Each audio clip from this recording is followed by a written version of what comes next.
ৰাইজ আমি লগে লগে উলিয়াই দিম। আমি আমাৰ যুৱক শক্তিক ব্যস্ত কৰি ৰাখিছো, কোনেও যাতে বেলেগ ৰাস্তাত যাব নোৱাৰে।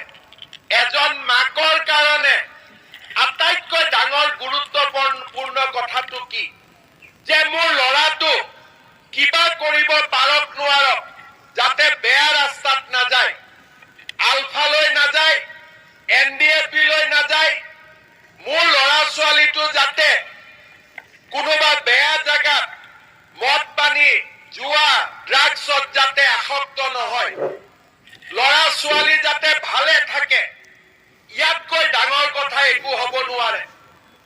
আজি আমি সেই পৰিৱেশ নিৰ্মাণ কৰিছো, যেতিয়া ল'ৰা ছোৱালীৰ মনত আশা থাকে, হতাশা নাথাকে, আৰু যেতিয়া ল'ৰা ছোৱালীয়ে বুজি পায় যে পঢ়া শুনা কৰি চাকৰি পাম, আৰু পঢ়া শুনা কৰি চাকৰি নাপালেও চৰকাৰে ব্যৱসায় কৰিবৰ কাৰণে হলেও টকা দিব, দেউতা মাই পঢ়াবৰ কাৰণে পইচা দিব নোৱাৰিলেও নিযুত মইনা আঁচনিত মই নিজে পঢ়িব পাৰিম, স্কুললৈ যাবলৈ এখন চাইকেল পাম, খেল মহাৰণ হ'ব, খেলিব পাৰিম, সাংস্কৃতিক মহাসংগ্ৰাম হ'ব, মোৰ সুপ্ত প্ৰতিভাক মই আগুৱাই লৈ যাব পাৰিম।